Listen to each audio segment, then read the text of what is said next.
Live from the 607, it is the Ocho Duro Parlay Hour, where we're talking sports locally and nationally. Why don't you join in the conversation with the hashtag ODPH? Here we go.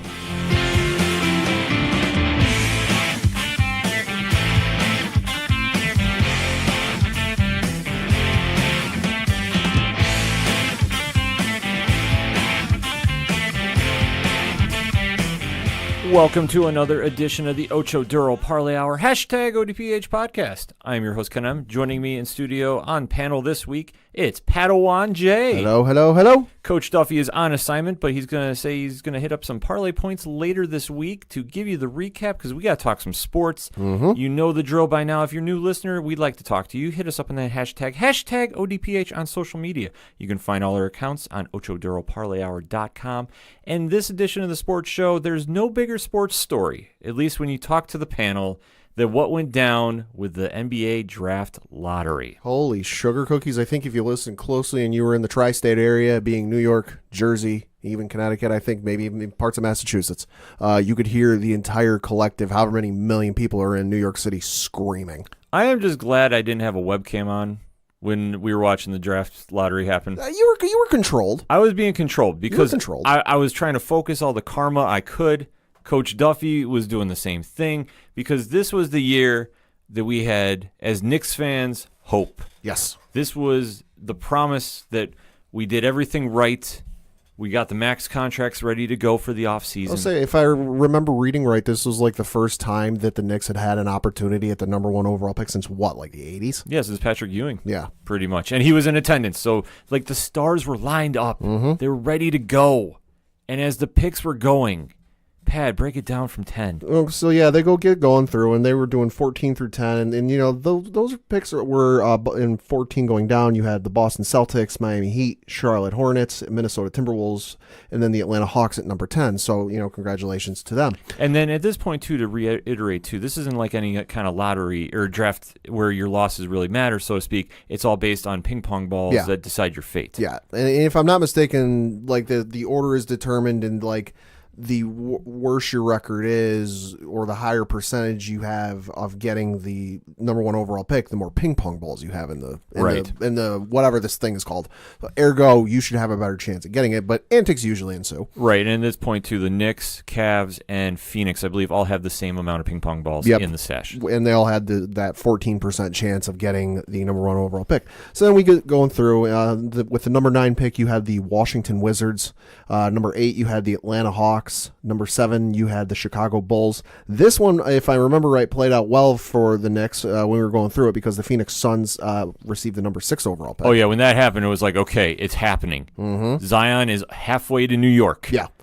And then you had the Cleveland Cavaliers with the number 5 overall pick. And then, so things kind of went to break, and at this point, everyone's going nuts. Everybody's celebrating. This is like, okay, I'm focused. Everybody is just like, we see it happening. The Knicks might pull this off. All the karma is getting focused. Everything we've gone through.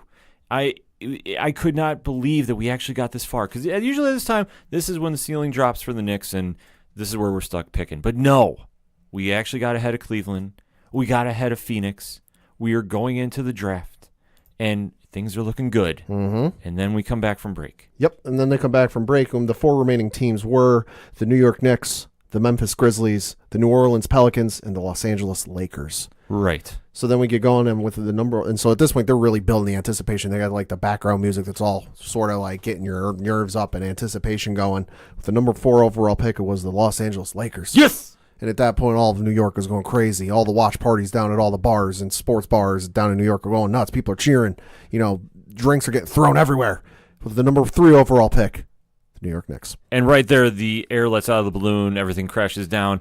It's not a bad pick, though. And I can't be mad about it because, like I said earlier, I thought we were going to get stuck at 7 or 8. Like, something was going to happen. I mean, last week I was really feeling it. I was like, you know, everything is lined up. Patrick Ewing's going to go represent the Knicks. It's going to be like him coming to New York all over again with Zion. And we get to 3. So with the number 3 overall pick, you had the New York Knicks. After that, you had the Memphis Grizzlies at number 2. And with the number 1 overall pick in this year's NBA draft, you had the New Orleans Pelicans. Which was very surprising. But they had the one trump card, ace in the hole that nobody else had. David Griffin is their general manager, and if I remember reading right, he has been a part of like two different teams having like 4 or 5 number 1 overall draft picks. He is the ultimate good luck charm for the NBA draft. So he got like 3 for the Cavaliers, and then he's gotten at least 2 for the Pelicans. Yeah, you know what? I thought maybe the karma was going to outweigh it, but it didn't. But I can't be, like I said, the more I kind of started sinking in and we didn't get Zion, arguably right now, it kind of really set in, okay, the Knicks at least have a lottery pick. Mm-hmm. That they're going to have a great player at that position, depending on what they want to do. Because there was one thing that happened after we recorded that didn't register on my radar. Okay. Where did this Anthony Davis trade talk come from? Yeah, that's very true. That flew out of nowhere because when we got done recording, Coach Duffy and I were already looking online for our Zion Nick jerseys, and we kept saying, okay, we get the number 1 pick, it's going to be Zion, it's a lock. And then like right before the draft lottery, well, if the Knicks get the number 1 pick, they might trade for Anthony Davis. Like the coverage for ESPN, like the drafts actually start, like the draft lottery started at like, what was it, like 8:30, something like that, but the coverage had been going since 7 o'clock. So I know we were over watching the Flash and going back and forth, and like right when we flipped over to kind of check where things were at 8:30, 8:35 Eastern time, that's when like we turned it over and we started seeing stuff online like, oh, if the Knicks get the number 1 overall draft pick, they're thinking of trading it for Anthony Davis. Yeah. Like at the 11th hour. Which didn't really make a lot of sense per se, because for him to come to New York, it was going to take a lot. And I was just fearing that we were going to get stuck without draft picks for like the next 10 years. Right. Just something crazy to get him out of New Orleans.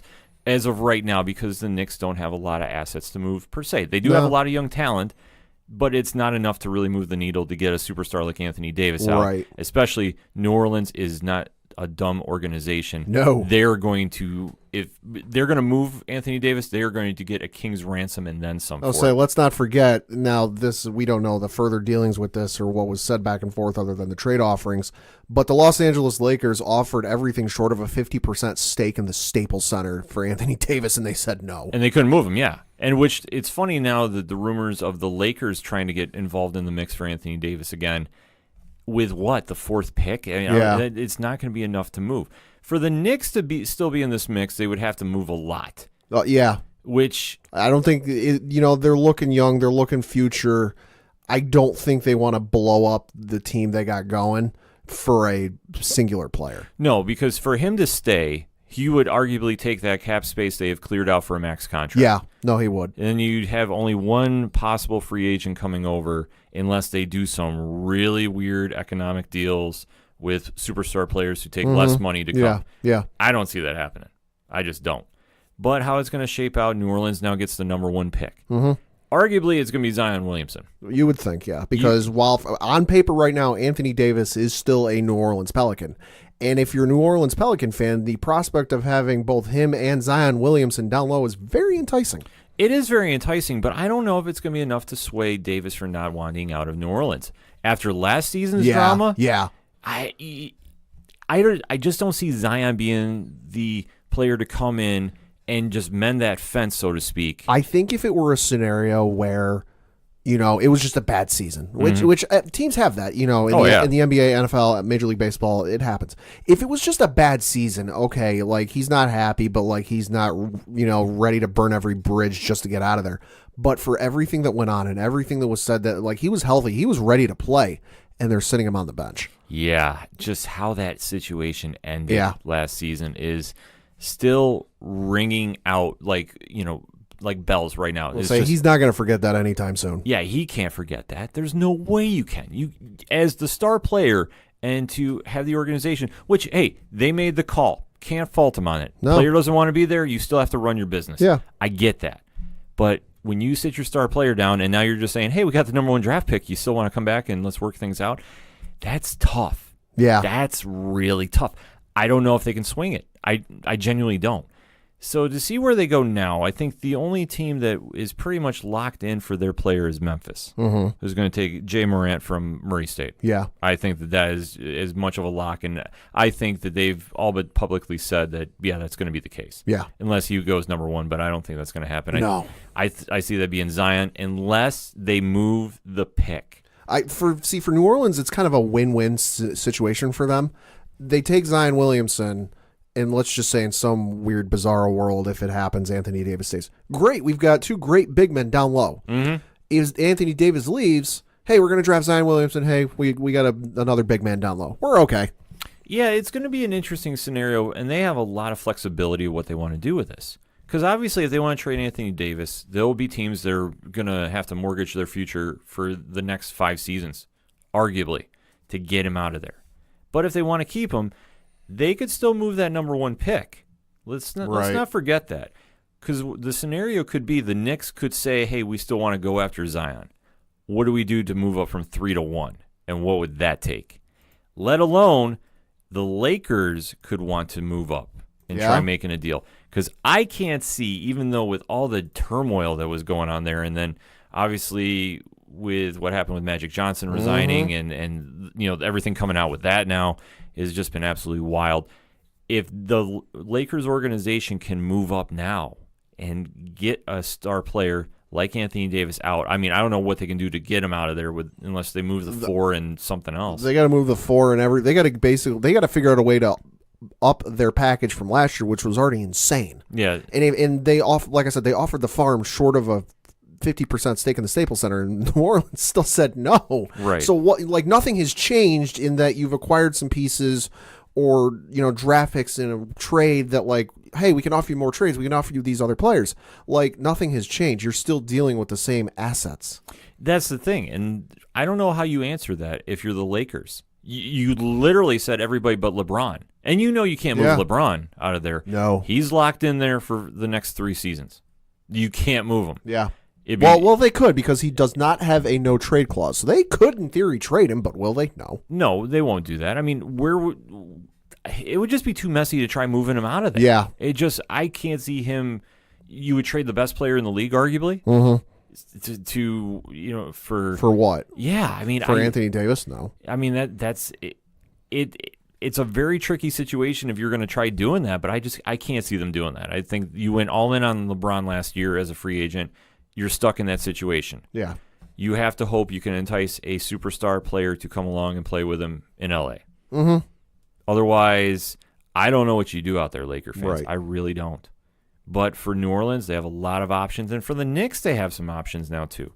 Because they still have the number 3 picks. They can definitely get a star player at that position. Well, star player in theory. I mean, the NBA draft, much like the NFL draft, is kind of a crapshoot when you think about it. I mean, what would you say in the last 10 years or 15 years has been the best draft class?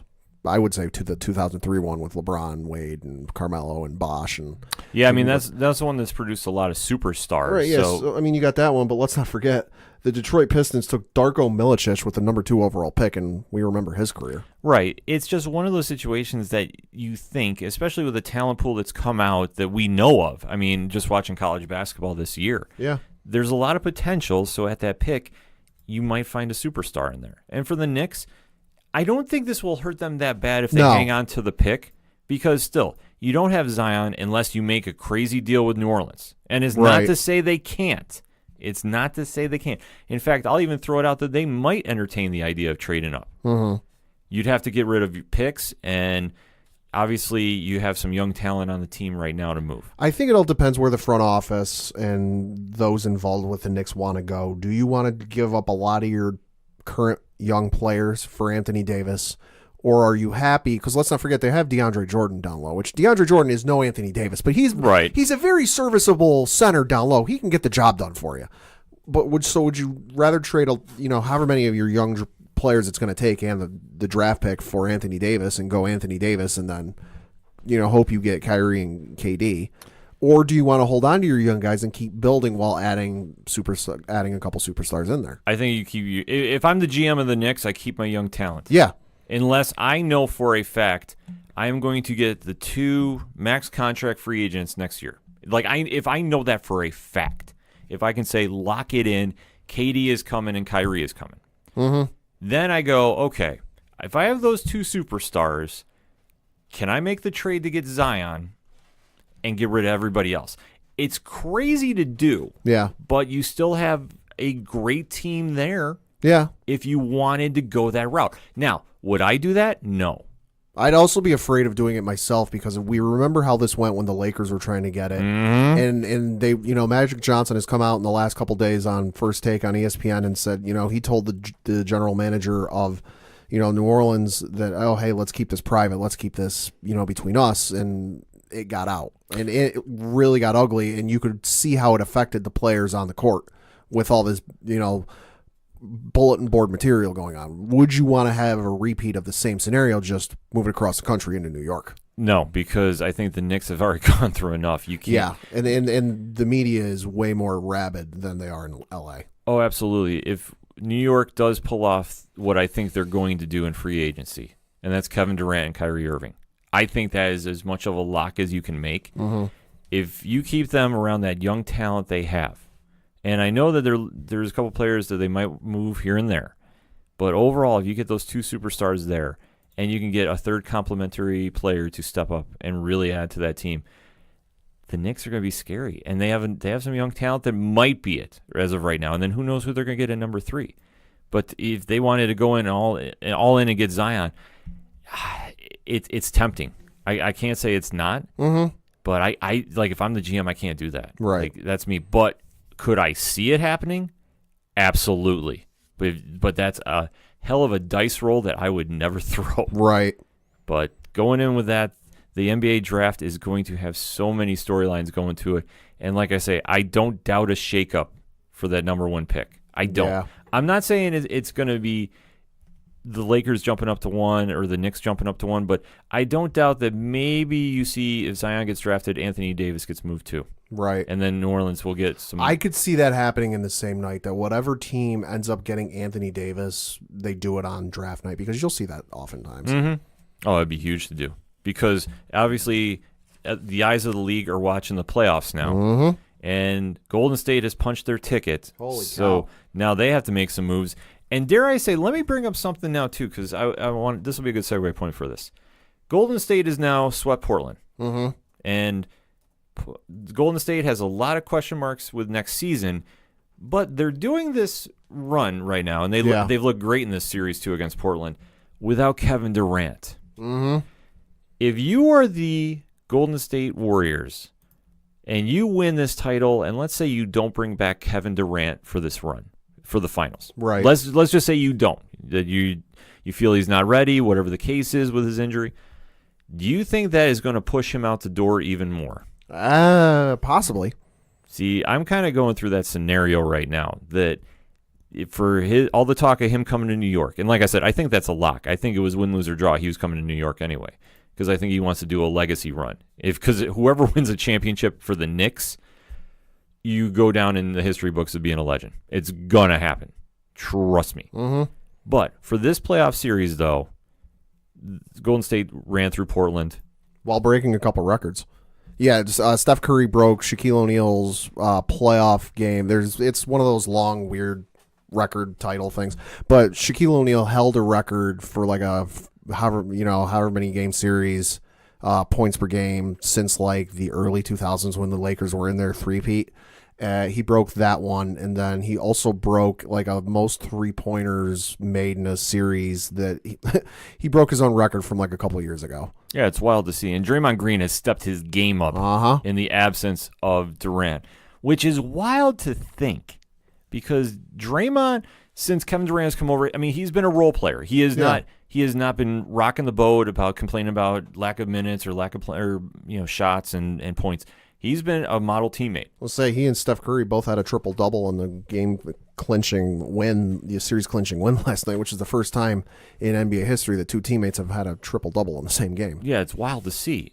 But I think with Green's performance this playoff run, I'm thinking that if it is the case that Durant does leave, Green is stepping up and showing the office that, hey, we can win without him. And obviously they're trying to win, period. But I think that he's sending the message, too, is, hey, don't forget, I've been here since we've started making this run. Yeah, and it's very interesting to see, because we all know what Draymond Green's reputation is, at least the last couple of years, and especially when it gets to the playoffs, that he's kind of the noisemaker, the havoc creator, that he's going to get a foul and raise a lot of eyebrows. He's stepping his game up, though, and letting his game do the talking. Yeah, which I think is a smart move for him. Yeah. I really do. And I think that he's really sending that message that, hey, I can ball. I don't need to step up and make that hard foul or really make the emotion kickstart for the team. Even though he is the heart and soul of that team. And granted, Curry and Thompson have been putting up their points, but with Draymond stepping up now, I mean, they're looking downright scary going in that finals. And I think with Kevin Durant on the bench, how is that playing in effect? That's a really interesting question now, too. So Golden State now faces the winner of the Milwaukee-Toronto series. Yeah. And how's that been shaping up? Well, that's been a knockdown, drag-out fight where, as it stands, they have a game on Tuesday, May 21st, as we record, where it is Game 4 of the Eastern Conference Finals, and currently Milwaukee leads in a 2-1.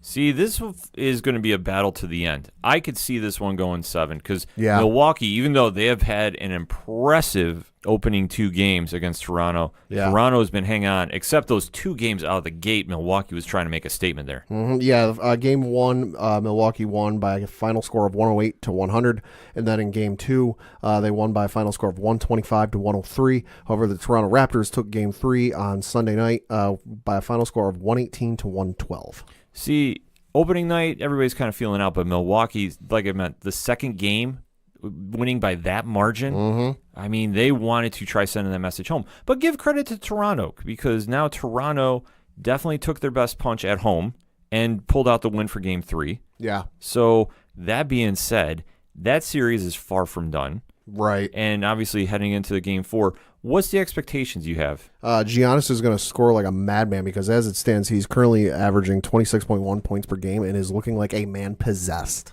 Well, I think that for him, he knows now, okay, to beat Golden State and to really establish himself as the next superstar, he has to really make a statement win. And he's been doing it. Like I said, he's had a great playoffs thus far. Yeah. And obviously Game 2 was a huge, huge win. Right. But for Toronto, and especially Kawhi Leonard, they weren't backing down. No. Because I know, like, the reporters, I remember seeing something about a press conference, and they were asking Kawhi, like, where do you go from here for Game 2? And just in typical professional fashion, see Game 3 in Toronto. Like, it didn't faze him. He is bringing that championship mentality to the Raptors, and I'm sure that he is rallying them and saying, hey, we got blown out. It happens. Let's rebound. Let's get refocused. And being at home in Toronto, they looked a lot better. Yeah, no, I mean, it's not Game 7. It's not the end of the world. It was one game. You've got, however many more ahead of you. Don't worry. No, you shouldn't have to worry. And especially at this stage, the East is going to be a tough fight. I mean, looking at the schedule, their next game is, as we're recording tonight, against Milwaukee at Toronto. After that, it's Thursday the 23rd in Milwaukee. Then Game 6, if necessary, is going to be Saturday the 25th in Toronto. And then in Game 7, again, if necessary, is going to be on Monday the 27th in Milwaukee. All games on TNT. See, if I have to make a prediction about this, Milwaukee is going to want to win tonight more importantly than Toronto. My sense is about this. Toronto needs this game desperately. Yes. Because if they go down 3-1 heading back to Milwaukee, they're done. It's arguably saying they're done. It'll be a tougher uphill battle. That's going to be a rapid. If they go back to Milwaukee down 3-1, where Milwaukee hasn't had a lot to root for, especially getting this close to the finals in a number of years, that crowd is going to be really loud. They're going to be out of control. Yeah. And I think for Toronto, they know they need this game to obviously get evened up, and then, hey, whatever happens when they go for Game 5 will be a different story. But for them, this game is important. But like I said, I think Milwaukee knows they need this more. This is where the test of wills is going to happen. And I think both teams are going to go back and forth so much. I'll be honest, I think Milwaukee is going to pull this off tonight. Right. And I think just for that sheer factor that if they know that they can get the 3-1 advantage and close at home will be a huge statement. Not saying Toronto's going to back down, because they're sure as heck not going to. Right. They're going to scrap in there. They're going to hang in there. And I expect this one to go into overtime tonight. I'll tell you this, though. If it gets to 3-1 and Milwaukee's on the verge of winning, I get the feeling you will see every major Wisconsin sports star there at that game. Aaron Rodgers, half of the Packers, because I'm looking at the baseball schedule. The Milwaukee Brewers are playing a home game that same day with a start time of 4:10. They could, in theory, do it and get there and really rally the troops and rally the crowd. Would you dare say that they might move the game up? I could see the Phillies arguing to move the game up, and you get Rodgers and Christian Yelich and Ryan Braun and everybody else that's a major star in the Green Bay, Wisconsin sports area down there. Yeah, the Brewers would actually move that game up. Yeah, Oh, yeah, I yeah. mean, that would be something to see, because I think if they have the chance to punch their ticket to the NBA Finals, Milwaukee's going to do it. Mm-hmm. Toronto has their backs against the wall, but they're going to hang. They're going to scrap. This one could go either way. Like I said, I think it's going to be overtime, but I think Milwaukee's going to edge this out, and then they take the series. And then things are going to really start picking up, because can anybody knock off Golden State? What's going to happen with Kevin Durant? Is he going to play? Is he not? And then what's the mindset after that? Because if they win the chip without him in Golden State, dare I say, Golden State's been looking very quick without him on the floor. But is it going to be quicker for him to leave town and go to New York? And then a lot more questions are going to get answered on June 20th for the NBA draft. So much basketball to talk about. But hit us up on that hashtag ODPH. What is your thoughts about the NBA draft lottery, and what's your thoughts about the NBA playoffs right now? We want to know. We're going to take a quick break. We'll be right back. 2, 3, 4. Hey, this is Johnny Moose from Excite Wrestling, and you're listening to the ODPH. I didn't mess it up. I thought I would. Right now, back to the guys.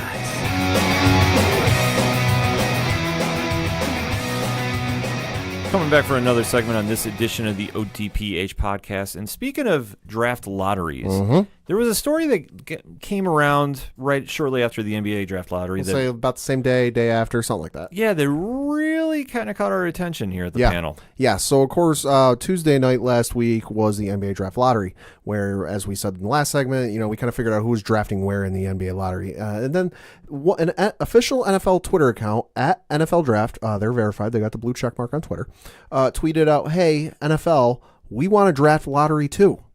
Bringing up the discussion, which then kind of fire got fueled with a post from the New England Patriots Facebook page on their website, where one of their writers made a case where it was, quote, time for a draft lottery. So kind of want to pose this to you.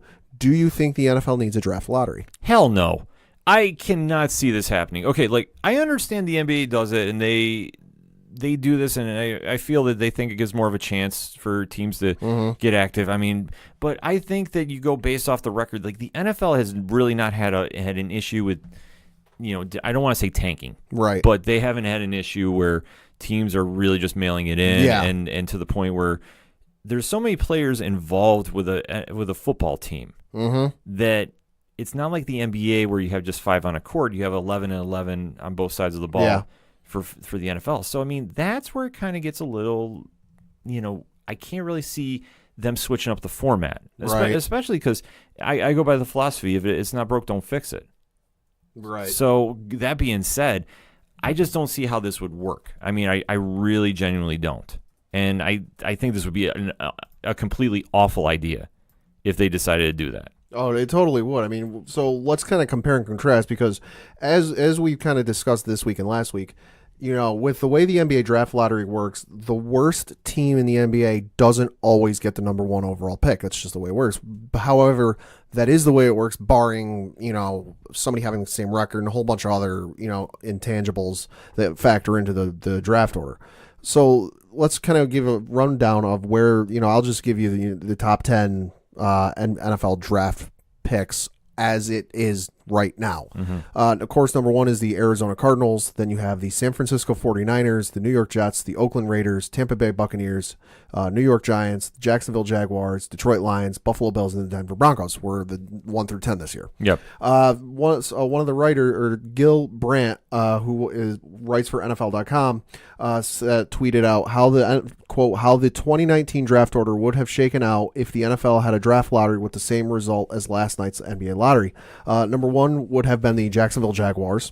Number 2 would have been the Buffalo Bills. Number 3 would have been the Arizona Cardinals. Number 4 would have been the Cincinnati Bengals. Number 5 would have been the San Francisco 49ers.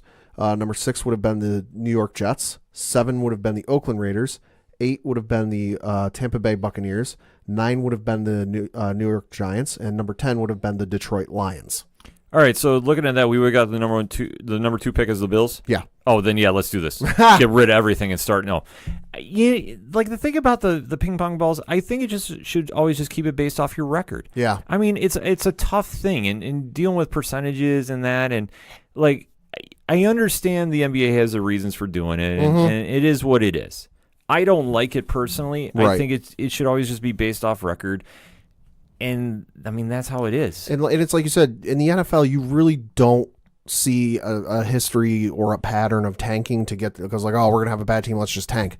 Because, while yes, there are bad teams, let's be honest, no offense to anyone who's a Cleveland Browns fan, the Browns were not good for a lot of years. But that's not because they were throwing out second string and third string and fourth string and practice squad guys just trying to get, we got to get that number 1 overall pick. No, they were putting out their starters. They were putting out what they felt were the best players they had available on their team and trying to win games, and it just wasn't rolling their way. It's not like we're they're like I said, it's not like they're throwing out, Joe Schmo, who used to be a garbage pickup man from Detroit, Michigan, who, hey, you got quarterbacking experience, why don't you be our starter on Sunday? Yeah, it's when you're playing a sport at professional level, you should be considered the best of the best. If you're in the NFL, if you're in the NBA, you're considered a high-level athlete. It doesn't matter if you're the first guy on the team or the last one on the bench. You are still considered the elite level. Am I right or am I wrong? No, yeah, you're absolutely right. So that being said, case, just like the whole idea of trying to do like a lottery, and like I said, the NBA has a reason for doing it, and I guess to prevent the perception of tanking. Yeah. So like every team gets it, and like I said, it's just kind of weird to see, like for me as the fan, to go, okay, this makes sense. Like I don't like it, right? And I'm not saying this because the Knicks would have had the number 1 pick overall this year. Right. I'm not saying that. I'm just saying, like, for the NFL, I think how they have it set up works, and I think for their sport, especially, like I said, you have 11 on the offensive side, 11 on the defensive side. One player is going to make a difference, but is it going to be as impactful for that sport as it would be for the NBA, who has one player and they can only play 5 at a time that does offense and defense for a court? You have to look at that aspect of it. For me, that's the only way that makes sense. I just can't see the NFL switching this up. No, and I like the one take I saw online where somebody replied to a post about it, and they said, no, because I don't want to give the New England Patriots any percentage chance of getting the number 1 overall draft pick. Yeah, that's probably my second reason too. Yeah, for the franchises that do their business, and especially the one thing that I think more sports I'd like to see is the NFL's hard salary cap. Okay. That's one thing I'd like to see if anybody's going to copy anybody about doing something. Look at how the NFL does, because every year there's parity. That's the beauty of the NFL, that until you get to about week 4, every team realistically has a shot. Yeah. There's certain players that are going to be better than others. I mean, hey, that happens in every sport. Yeah. But I'd like to see that get copied more than let's go copy the NBA draft lottery formula. I don't like it. No. I don't, and I just think it's just very awkward, and for me, it just doesn't mesh. Yeah, no, it doesn't make sense for the NFL to do this, like you said, because for all the reasons we listed, but then just the NFL draft system works. Like, yes, there are teams who are at the bottom of the barrel for a lot of years. Detroit was there for a lot of years, but now, hey, they're rising up in the ranks a little bit. Cleveland was on the bottom of the barrel for a lot of years, but now they're rising up. They're getting better. Yes, teams will have bad years, and they will have bad years, plural, like a lot of years, but that's not through any fault of their own that they're throwing out Joe Schmoes they're pulling off the street just to go, we got to get that number 1 overall draft pick. No, they're trying, just it's not working. And especially the factor that helps them out too, and like I say, it ties into my point. The salary cap allows teams to go get free agents that might not necessarily have a team looking at, or a player looking at that team. Yeah. It's just the way of how much cap space you have, and can you make it happen with this player at this position? Yeah, I mean, you look at the situation like we had Odell Beckham Jr. end up with the Cleveland Browns. Now, were we to switch sports and say a player like I'm trying to think of one off the top of my head, like an Odell Beckham Jr., who he's a great player. He's not the best in the world or best in his position, but he's a very good player. A situation like that in the NBA, where, like, let's just say like a Klay Thompson. Klay Thompson, very good player, not the best in the world, not the best at his position, but he's very good. I cannot ever foresee him going to a team that's been very bad for a number of years and it might be on an upswing, like say maybe a Sacramento Kings. Yeah. I just don't see that happening in any way, shape, or form. It may and it may not. I mean, it's just there's different factors that play into different teams. But I think the NFL does the right thing with their hard salary cap, and I think that helps them offset a lot of issues that they would have with the draft. I mean, the NBA, you look at those crazy contracts, at least I think they are, with the max deals, and they are guaranteed, which, I mean, like I say, I'm never mad at somebody getting money for if a team's willing to pay them that much. But you look at, like, all those max contracts that teams are clearing out now. I want to say Damian Lillard's reportedly going to sign a 4-year, $191 million supermax deal. Right, which, I mean, just to say supermax contract is just wild to say, too. But, I mean, Lillard definitely earns it from Portland. There's no question. Like, to remove him from Portland, I don't even think Portland would even sniff the playoffs for a couple years. I think they'd be in a lot of trouble, to be honest. So, I mean, that makes sense. But you just see, like, other teams with max contracts, and now they're clearing out. And now what happens if you don't get said player? I mean, it's a different league, and I just don't think it would mesh trying to implement that style into the NFL. I just don't. Right. I mean, it's like you said, you see these crazy, contract extensions in the NBA, but whereas in the NFL, you have something like Julian Edelman of the New England Patriots re-signing a 2-year contract for like just a, $12, $14 million deals or something like that. Super Bowl MVP, won, 3, 4, however many Super Bowls he's won.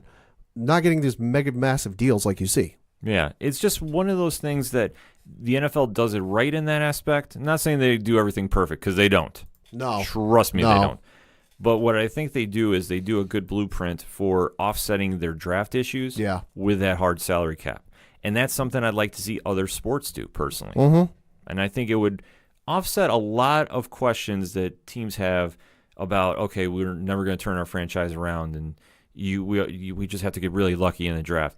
I mean, you take a look at Milwaukee and what they're doing with Giannis. Yeah, Milwaukee was bad for a lot of years. Yeah, but now they're on the cusp of potentially getting to the NBA Finals. Right, and then who knows what they're going to do after this? Because now when you have the next superstar in the league on a considerably, I guess we could say Milwaukee is a small market team. Yeah, they're medium sized. You can argue that. But to see the superstar there, I mean, you find somebody in a draft and you can build around them. And that's the beauty of the draft, but it's also can be a curse too. Yeah. But I think just how the setup is very tough, but like I say, it can be offset with a hard salary cap. So to get back to the moral of the story, NFL, it's not broke. Don't fix it, because there's no sense to do it. But let us know what you think. Hit us up on that hashtag ODPH. What is your thoughts on the NFL draft system? Should they change it? Should they model it after the NBA? Should they do something entirely different, or just leave it alone because it's working? We want to know. Hit us up on that hashtag. We'll be right back. Hey, this is the King of Lyle, Luke Visengard, Gladius 205 champion, and you're listening to the ODPH.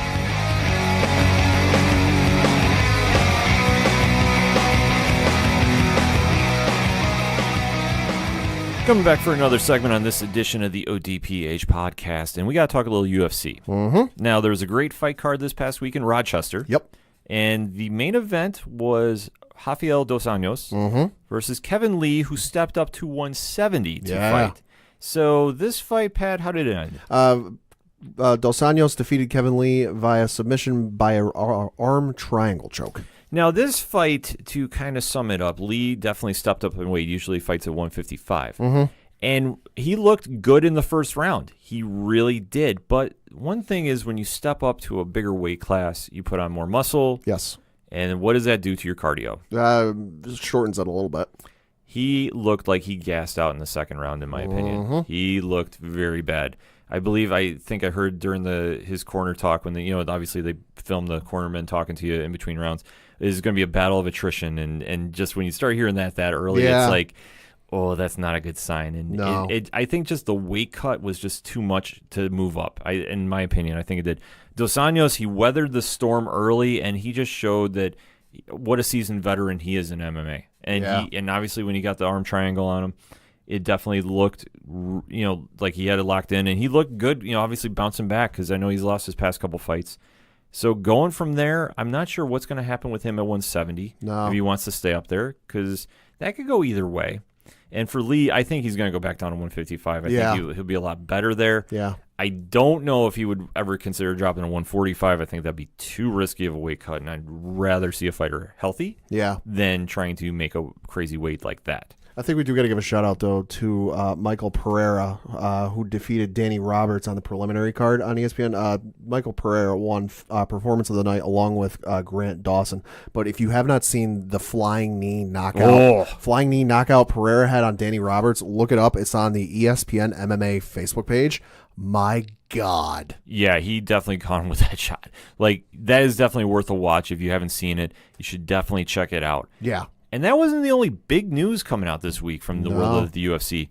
There is a little bit of a fight card shuffle. Mm-hmm. And, Pat, I want to get your opinion on this. Okay. Tyrone Woodley is injured. Yep. So he is not going to be facing Robbie Lawler on June 29th for the UFC fight card. No. So that fight is off. Mm-hmm. Lawler is now, we're reading reports, not going to take a substitute fight for that card. Okay. So I know there's a couple fighters that want to step up. Mike Perry wanted to step up and fight. Mm-hmm. I know that Darren Till was asking to fight at like a catch weight. Right. But Lawler has opted not to fight on this card. So what the UFC has announced is they are moving Junior Dos Anjos and Francis Ngannou off the July 6th UFC International Fight Night card to headline the 29th card. Okay. So now, what is your thoughts on that? I mean, it makes sense. I mean, back to the Robbie Lawler thing. If he doesn't want to fight because he wants to fight Tyron Woodley, okay. I'm going to go with his decision on that. Fine. But in terms of moving Francis Ngannou and Junior Dos Santos to this card, I mean, it makes sense. I mean, outside of that, you would have moved Damian Maia and Anthony Rocco Martin to your headlining, which, Damian Maia, sure, I'll see a Damian Maia fight. But, like, if you're, it's going into fight week and International Fight Week, and it's, like, your biggest week of the year, sorry, no offense to Anthony Rocco Martin, but, like, you versus Damian Maia ain't exactly moving the needle. Yeah, this fight made a lot of sense to move because obviously losing Lawler Woodley is a huge deal. Yeah. Huge one. And let's be honest, the losing Dos Santos versus Ngannou on the UFC 239 card, it sucks, but they're not exactly losing any star power off of that card. No, they're not, which I'm wondering, too, if they're going to add to that card. Now, that is my question now. I'm looking at the fight card page on Wikipedia. There is currently like 6 fights listed, so maybe. Well, obviously they'll add some more mid card fights, Well, but if you start looking at that from top to bottom, July 6th. Yep, July 6th from Las Vegas. Who is headlining? You have John Jones versus Thiago Santos for the light heavyweight title. Right. Then your co-main event, at least as it stands right now, is Amanda Nunes versus Holly Holm for the women's bantamweight championship. After that, you have a welterweight matchup between Jorge Masvidal versus Ben Askren. You have a light heavyweight matchup between Jan Blachowicz versus Luke Rockhold. You have a featherweight matchup between Gilbert Melendez versus Arnold Allen.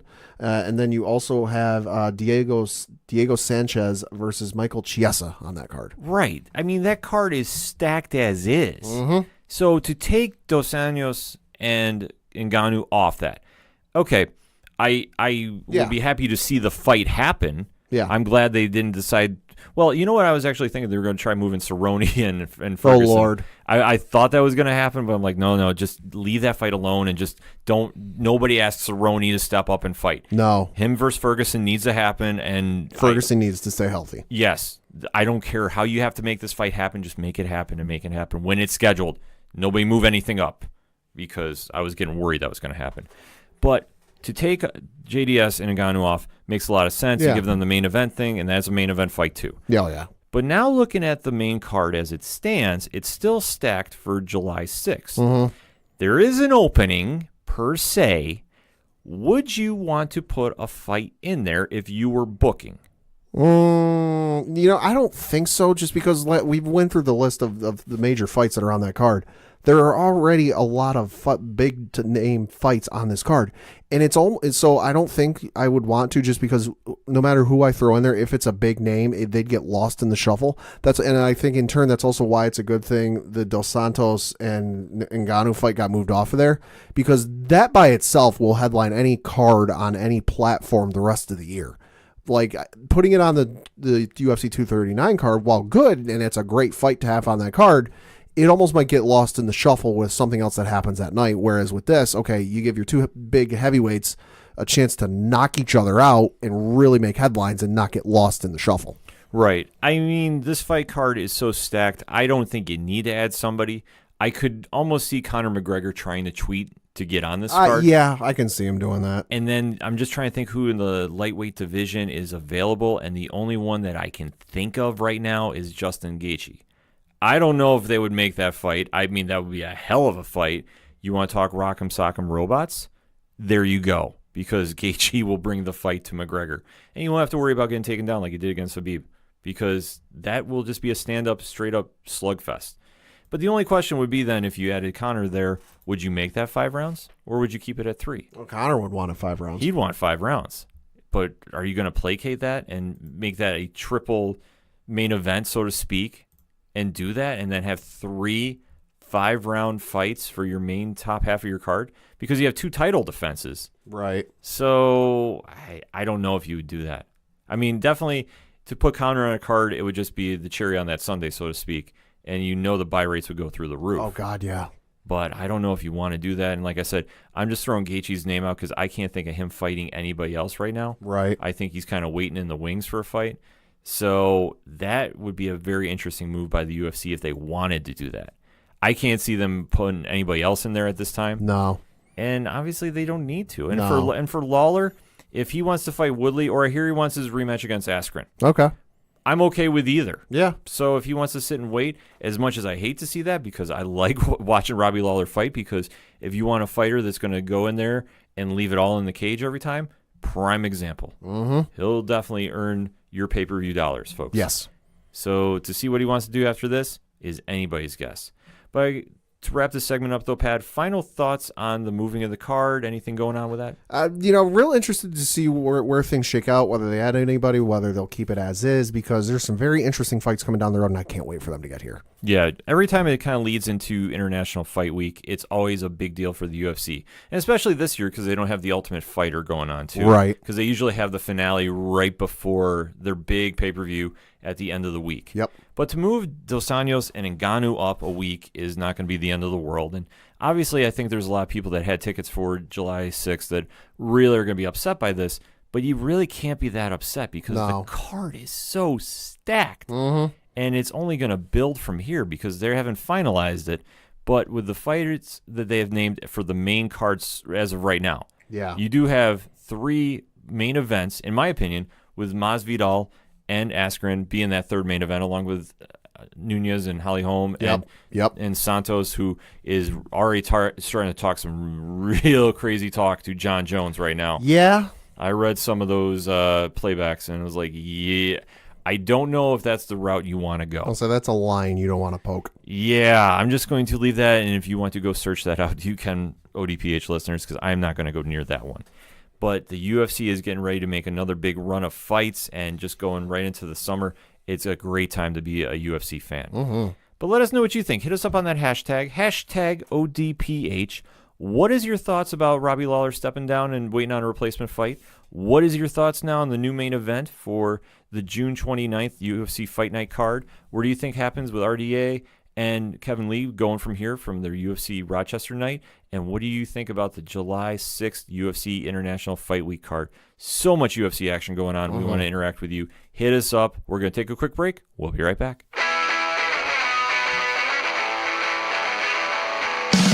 The ODPH is proud sponsors of RoberCon 2019, happening September 28th and 29th. Don't miss out on Binghamton, New York's biggest sci-fi, fantasy, and gaming convention of the year. For badge details and more info, check out robercon.org.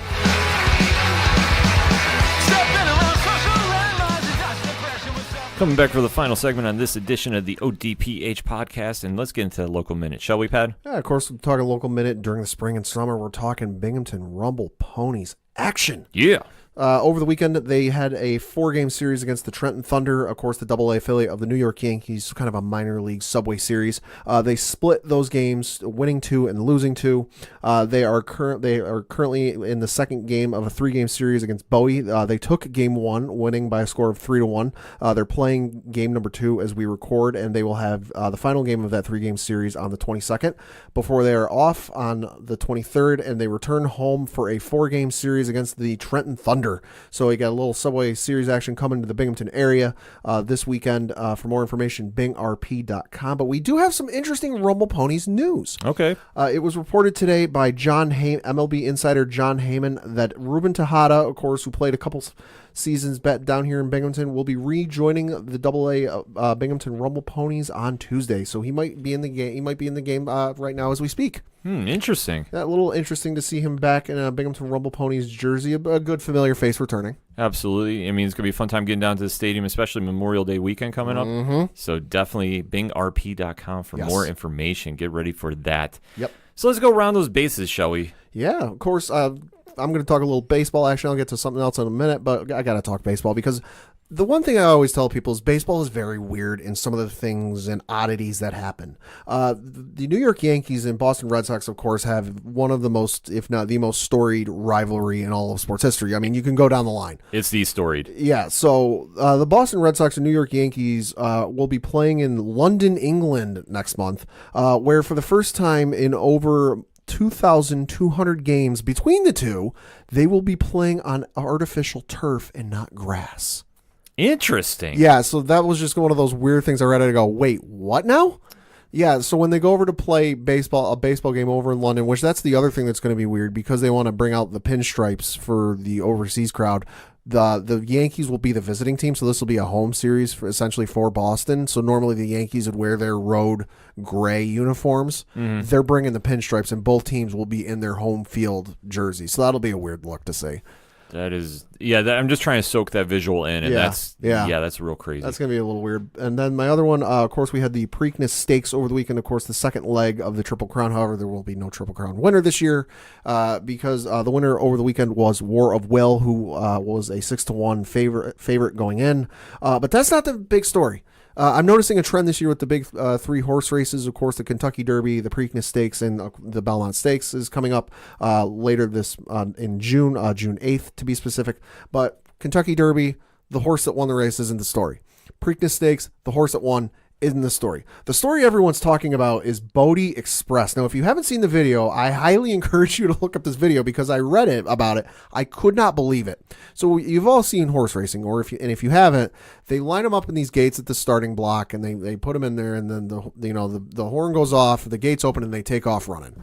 Bodie Express, for whatever reason, I'm no horse expert, so I won't even attempt to get into the specifics about it. Bodie Express, for whatever reason, reared or kind of like leapt up its front legs up into the air and threw its jockey, and then proceeded to run the race without said jockey. Now, from my understanding, because I didn't watch the race live, I only found out about it afterwards. From what I understand, the horse did not finish last. However, because it didn't finish with a jockey, they gave it. Come on! They gave it a DNF. But come on, the horse ran the race without a jockey. You got to give him the place. Yeah, you got to give him a place on that. So I'm noticing a trend here. Kentucky Derby, the horse that won in the story, wild story. Preakness Stakes, the horse that won in the main story, wild story. Belmont Stakes, you really got something to live up to. Yeah, they're going to have to try topping that. I don't know if it's going to be possible, but it's just an interesting time for horse racing, I guess, when those are the main stories. Yeah. But what else can you really say about that? It's just wild. I couldn't believe it. Nah. So for mine, going to be a little more just up to date. Tampa Bay Buccaneers were kind of making some moves. Okay. They are releasing Gerald McCoy Ooh. after 9 seasons. Wow. And that was kind of a curveball thrown too. But then they are now announcing they're signing Ndamukong Suh to a 1-year deal. Hello. So Tampa is making some moves. I mean, that's a roll of the dice if I ever saw him. Because if I'm not mistaken, Gerald McCoy is like a 6 or 7 time Pro Bowler. Yeah, I mean he's definitely. And Ndamukong Suh, I mean he's got his issues. They're well documented. Right. It's a 1-year deal for Suh though. Yeah. So a new coach, new philosophy, maybe something's meshing there. But McCoy, I can definitely see not being unemployed for long. No, he will be unemployed for all of less than a week. Right. And wherever he goes, I expect him to make some big moves. We'll say, who knows? Maybe Suh fits this new coach's system better than Gerald McCoy did. That's the only thing you could think of, because obviously to release McCoy at this stage, really kind of crazy, and then going from there to Suh is a big change in your defensive philosophy. So in my opinion, we'll have to kind of wait and see.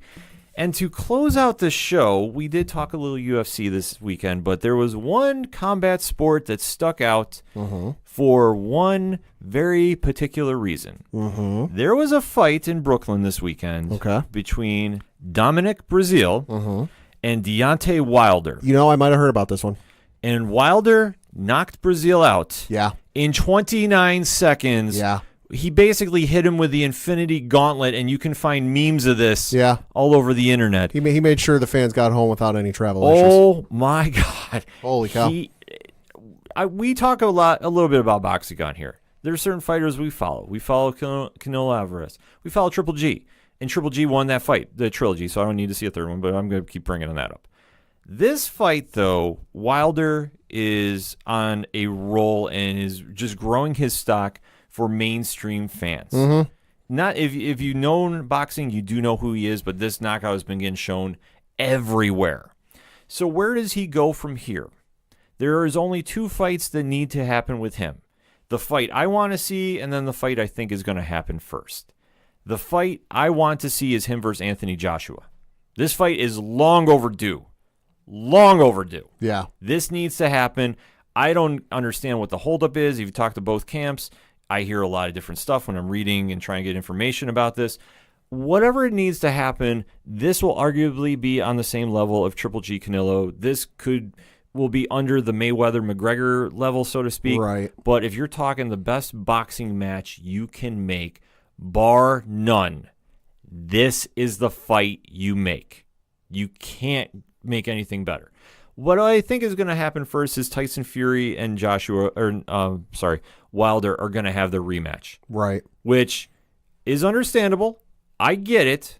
And to see Fury make that Undertaker-like rise and late in the rounds when Wilder knocked him, I thought clearly out. Truly astonishing. So if they want to do that rematch, sure.